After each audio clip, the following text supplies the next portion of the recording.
Hi everyone, welcome to another episode of Southeast Asia Brewing. Today we have a very special guest, Jelle Buth. Welcome. Happy to be here.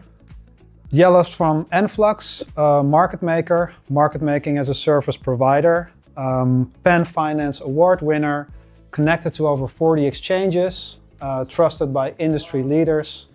We're curious, how is your team surviving current market conditions?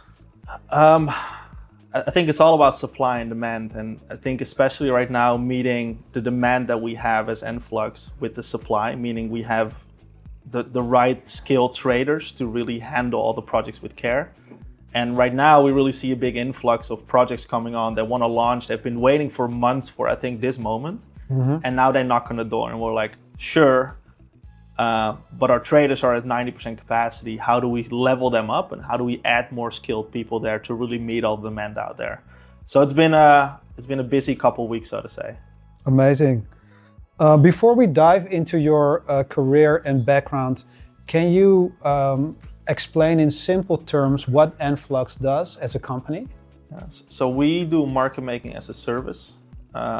It is something that most people don't really interact with because they just buy on an exchange and that's all they know. But when you buy on an exchange, you buy from someone. And that is done with limit orders in a book. You probably see with the red and the green bars on the side. And whenever you buy from someone that is offering the sell. And as you can imagine, if no one is offering the sell and someone says, I want to buy right now, there's no one to exchange with. Yeah. So we as a market maker, as a service provider, we fill up these order books. So if you want to buy and sell, there's always a counterparty. But not such that you can buy $100, but so that you can buy $1,000, $5,000 or $10,000 because there is enough limit orders in the book. So that's what we focus on. We do it as a service, meaning we connect our API keys to the project's accounts and then do that for them in a collaborative and transparent manner. And you do it primarily for token projects who hire you, but also for providing liquidity for exchanges as a service, right? Exactly, yeah. So there's different trading strategies and the way we do things between the two, because there's way more liquidity needed on a pair like Bitcoin than for a small or a mid-cap project. I mean, we're talking about millions on a pair like Bitcoin in terms of depth that we put on the book, while for a small cap project it can go as little as $500 literally. Yeah. That is not solid liquidity. You really want to go to minimally 5 or 10K of liquidity within 2% is what we call it. So it's different strategies, but also exchanges. Your background and journey into crypto. Can you tell us a little bit about it? Yeah. It started a little bit around COVID. I started to dive more into stocks, then moved to crypto, trying to understand what Uniswap did. There was a lot of great videos around it. And I started to put my student loan into it back then. and I do not recommend your intro into crypto was very degen. Yeah, I was very degen. So if I look back on it, I don't know if it was the smartest move, but it turned out pretty well. And I started to learn on the job by really having skin in the game, so to say. Made a bit of money, cashed that out. And then I went into, I was like, I cannot leave it in crypto because it might go down in the bear market. Let me try trading algorithms, so to say. And I got scammed a couple times on platforms. Money got lost because I didn't know how the algorithm worked on the back end because it's just a click on a button and you deposit funds. And then I ran into an open source software for market making where you can literally see the code and start developing. And I wasn't a developer back then, but I learned by watching videos and talking in the community a lot. Okay. And you didn't have a financial background? I was pretty good at math and stuff. Okay. So you need to do that. And I was pretty good at trading at some point. I wouldn't say professionally back then. But that all started when I started working for another market maker that built that open source software initially. And that's where really I got. No, the trading actually started a bit before because they had a really cool platform where you can be a market maker. So rather than hiring one market maker, there were 20 people that were providing liquidity, and based on the quality of liquidity, they get a specific share of the rewards. Yeah. Is it a Dutch firm? No, it's not a Dutch firm. Okay. So there's a cool concept. So you basically decentralize market making, so to say. Okay. And I was one of those guys that traded with my own capital, used the algorithms to provide liquidity, did arbitrage strategies, cross-exchange market making, and really, was reading papers on how to do it, creating features, and one point trying to integrate AI. So it was a lot of playfulness, but definitely getting really skilled at it and making a decent amount of money with it as a student back then still. And then I started to work for another market maker, applied all those skills, set up the trading operations there for the clients. And after a couple months, I started Enflux with Valentin. Let's talk about that. Let's talk about how you met Valentin and the origin story of Enflux. Why you guys decided to launch it? So we met here in Bali. Oh, really? Yeah, I was at Dojo co-working. You probably know it. They closed down here. Yeah. And there was a speed networking event, and I met a guy called Nick, and we had a 1-minute chat. I told him about what we did, and he's like, "Oh, I know a dude that does something similar." I'm like, "Cool, let me get in touch with him because there's not a lot of people that do what we do, right? Like it's hard to find. Pretty really, niche business. It's quite a niche thing. I mean, there's enough marketers out here, or true traders, but drop shippers, traders, but not algorithmic traders, right? Yeah. So I had a lunch with him. At the time I was working the other market maker, really wanted to do more than just the trading, really building and talking to clients. And I really felt like the way they did market making was, at least the things that we saw, it was not collaborative. It's like, hey, I turn on an algorithm and you don't hear from us and we'll send you a weekly report. Yeah. Rather than, hey, let us help you out and teach you a bit more about what we do so you can make better decisions. And really collaborate with them, more be like a partner. The second thing is there was no transparency. Like it's quite like a black box, right? Market making. How do you know how these algorithms work? What are they actually doing? And in my opinion, the minimum transparency that needs to be there is having a dashboard where over any second or minute you can see how balances change, spread change, liquidity change over time. So they can verify our performance, but also they can better understand their market dynamics and organic growth, etc. And that also comes from I think you guys are also different in the way you approach the integration period with clients, right? Or connecting to an exchange, really explain what's going to happen. Yeah, so what we're planning to do with you guys as well is the whole testing the API keys and giving feedback on how the API doc should be structured and what is then the standard across the industry and how is it different from what you guys are doing. Exactly. So we could have also just been like, we're only going to do the market making and send you a weekly report and that's it. But we prefer to work on a deeper level with the projects. Create really lasting value for your clients. And really be part of their journey, right? Yeah. Ideally, we empower them as a small project and move them up to a bigger one and maybe even a top 100 project and just be part of that whole journey. But how we met was then we went for lunch. I said, I want to start this. He was done with his hedge fund back then. And so the timing was right. And we had a couple good chats and we were like, let's go for it. Amazing. Yeah, I'm getting goosebumps the moment I talk about it. What inspired you to pursue a market making as a service model rather than a proprietary trading firm structure? So Valentin was more on the hedge fund side and doing proprietary trading. I saw this opportunity here where there was lack of collaboration and lack of transparency, and I really thought it was a good way to be different in the space and make a difference. There's a lot of bad actors out there in the market making service space, people that make big promises, pump and dumps, and just by being the good guy, which is sometimes tough to do, right? Like, well, there's so many asks and demands from people to do certain things you shouldn't do. It was a big opportunity to be the good guy out there with transparency and collaboration in there. So we saw this opportunity and we kind of took it. You guys are taking the long road, playing the long game. Oh, it's really sometimes dragging on me by the projects that don't have the right fundamentals or the right idea about how to do things. So they're not the clients that I believe in. I prefer to work with projects. I'm like, you have a sick project and let me be part of that. Yeah. And there's a lot of them or a decent amount of them. I'm like, we can help you and we'll do it to our best, the best we can because that's our job. That's what you hire us for. But I don't know if I would personally invest in your project if I was an investor, so to say. Yeah. And I hope that we're going to acquire more of those projects that we really believe in. Yeah, so it's on one hand it's pay to play, but you're also curating or give additional attention to the projects and founders you really believe in. Yeah, exactly. And those are the ones that I'm also still in touch with as well. That I sometimes manage because I just like the interaction with them and keeping up to date with what they're doing. Great. Let's talk a little bit about the rise of on-chain trading versus centralized exchanges.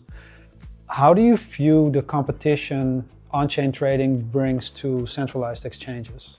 I think first of all, models like Uniswap and decentralized AMMs are great because it allows for everyone to create something and make it tradable. And I think that's the essence of it. Anything can be made tradable, which is not something that can be done on a centralized exchange. Yeah. And you have the listing process, the listing fees. Listing fees, insane. Inventory is needed for market making. And to be fair, and then the market making on centralized exchanges, you need to hire guys like us, costing you a couple thousand a month, rather than I list something and I put liquidity in there and it's managed. Yeah. And it's not as simple as that always, but it's a way simpler way to list a token or list something and make it tradable. So I think that's great, and that's why you see the rise of meme tokens and Solana a lot, because they first go on Radium and then they move to a centralized exchange when they're bigger. And it's a good launch pad, so to say, for projects before they move to a centralized exchange. And so at the moment they hit escape velocity, they might contact you guys saying like, okay, we're sort of established, or does it happen very early in the project process? We have a couple, but then we need to, we often say like we can advise you and kind of like consult you in that phase where you're still on the DEX only, on what the best decisions are. And then when you guys think you're ready for a centralized exchange, that will really start the paid work. So it's more keeping in touch with them and just helping them out where needed, and that doesn't cost us hours. Yeah. Just making sure they approach it in the right way, set up for success, and after 3 months when the project really took off and they go on a centralized exchange, that's where we come in. Yeah, got it. Risk management and strategy. How do you guys approach risk management, especially in periods of extreme volatility? Yeah, one thing we talked about earlier, which was actually good, is like it depends on whether we do token market making for a project or for an exchange. Yeah. Because for an exchange, if you're market making on Bitcoin, you always want to be hedged. If you have a long position that was opened or you buy, you want to go short somewhere else with a little bit of margin, right? Like a little profit involved to offset that. Because if you either on a perpetual short or you sell at 60K and price is suddenly at 90K, like you just sold a bunch of tokens at a lower price and you have to buy it back higher potentially. That's a huge risk.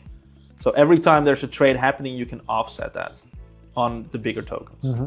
On smaller tokens, that's not the case because we're 80% of the liquidity, like 90. So who are you hedging against? So we primarily focus on looking at the market movements and kind of like a straight, something like Bollinger Bands, where if the price really starts to like wick up, we don't directly put our bids higher. So it's really a mean reversion kind of type like strategy, unless the project really wants us to support a rising price a little bit more aggressively. Okay. And then it's all about a lot of expectation management, because some projects have the wrong expectations. And if we tell them how market making works, it makes sense that if the price really rises, that we have sold because people buy it from us. Yeah. And as long as they understand it, that also means that if they want us to support a price higher, that we need to buy tokens there, and there's a loss associated with that potentially. So it's a lot about expectation management with the project as well, and making sure that they understand how we work and how basic market making works. The shorter life cycle of new coins. Life cycle of new coins can be quite short, especially with the meme tokens. So much is entering the market. How does this impact Enflux, and do you see that as a challenge or an opportunity? I think it's both, because I think it's our job to make sure that the life cycle of the token is as long as possible by doing the right thing on the market making side.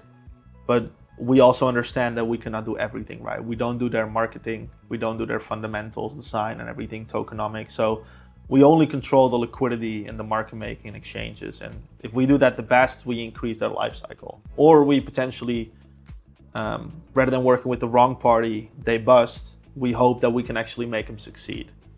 So there's an opportunity there, and there's a lot of projects that come on board, but they're only there for 6 months. Yeah. So the downside is, and I think that's why most of the projects leave us, is because it is run out of money and they quit the project and then they go. So it's a risk. I think the opportunity is to be really good at onboarding them and trying to make them successful. And if they bust, then that's unfortunately it. And it's part of the it's part of it. And as long as we've done it to our best ability on the market making side, that's where we feel like it's okay that this happens. And it's mostly been on them, and we couldn't change anything in that sense. Yeah. It's shitty if they bust, and we have been not operating at 100% the quality that we normally do, because then it's partly due to us that they potentially bust, right? Yeah. But that's almost never the case. One thing is, it feels like projects want to blame us because it's easy to blame a market maker. Of course. Right? It's like, yeah, our market maker didn't do anything. It's like, we don't create magic in the space. No, Some exactly. people really think that we're kind of like a magic money machine, and you're purely there for the liquidity and helping the market maker or helping the token project navigate the space. Exactly. And I often explain it this way, and I think it's like, this has really helped a lot of people, I guess. If you have a marketing funnel, right, you have the top where they focus on KOLs, getting people on the top. And the second concept that I often talk about is adoption is a function of fundamentals multiplied by marketing, multiplied by liquidity. Yeah. And if you then look at our role, we are only part of the last thing, which is maybe 20% part of their success, right? So we as Enflux only contribute 20% of the overall success and adoption of a project. The other 80% is fundamentals, which is probably the biggest part, and the second one is marketing. Because if you look at if you have the right fundamentals, the right amount of liquidity but no marketing, no one knows you, so you're not going to succeed. If you have liquidity and you have marketing but you don't have fundamentals, you're a meme token, and at some point you'll die. And if you have fundamentals, you have marketing but no liquidity, everyone knows you but no one can buy because there's no one to buy from. Like, there's no liquidity. Yeah. So all of them needs to be there, and they all work together. And that's why I think you cannot just be a standalone market maker and don't do anything. Yeah. You need to really be in touch with the project because they all involve and affect each other in a way. About utility coins versus meme coins, do you see utility coins, because meme coins captures a lot of mind share at the moment. Everybody wants to trade them. I think Pepe and Doge are one of the top volume coins at the moment. Do you see utility coins make a comeback? How do you view the market right now? I think that the change, like Ethereum, as the bull market continues, like, they'll get more traction because there's more people using the network, and I think they'll go up. If you look at DePIN, I think that correlation between bull market and more users is less there, because I think they're often like a B2B service, for example, that needs to be used. So, and in a way it's great because the token then is not particularly the product. The product is really something that could be sold, and there's a business, and the token just supports that. So maybe it's fine if the price just stays a little bit more stagnant. I think we talked about before, if you look at the general cycle, back in the days, it was large cap, Bitcoin, large cap, mid cap, small cap, and that money, I don't know if it's flowing the same way. The trickle down effect seemed to have changed a bit, because now there's like a lot of volume in BTC and Doge, and now it's trickling down on meme coins, and certain coins are skipped, right? We're still waiting for Ethereum to actually make the move. Although I'm pretty sure there's a big chance it might happen, but it will happen. But maybe the Bitcoin dominance is it's important. So it's one of the most important indicators to look at, right? Bitcoin dominance. Yeah, and we see it in clients because they become impatient. They're like, when is our time? When is our time to shine, right? And then it's like, you just got to be patient and wait for Bitcoin that has done its thing, and then hopefully we'll get some volume into the small and mid cap projects. Yeah. Long-term vision. Looking 5 to 10 years down the line, what do you want Enflux to have achieved? Two things. I want to be the go-to market maker for utility-driven projects. Yeah. Or we want that, and exchanges primarily, where there's now other people taking that spot. and really change the way market maker is being done with the fundamentals that we believe in, which is primarily around integrity, collaboration, and the transparency we provide with all the dashboarding and tools. And that's almost like a standard, a given that if you work with a market maker, that's what you get, because that's what we believe is fair. And then I really hope that there's some projects, and even if it's 5, that we really helped from small to mid-cap to a large-cap project and really make them successful, not for 1 or 2 years where they drop down, but really for 5-10 years, and we were part of that journey. Yeah, be a part of the whole journey from exactly the start to establishment, basically. Exactly, yeah. So it's all about like empowerment, so to say. You take them on early or at a mid-cap stage and really help them out as a partner, do the best you can to really build them up to be bigger, and then still be part of their journey, right? You don't want to drop off then. You want to stay there as long as possible. Thank you very much. That was awesome. This we hope you guys are going to be part of our journey as well, and we've been very happy with the collaboration so far. That's great. Thanks for being open in the conversation, and I learned a lot. Thanks for having me. Thank you very much, man. Thanks for listening to this episode of Southeast Asia Brewing. Don't forget to like and subscribe so you don't miss out on future episodes. See you next time.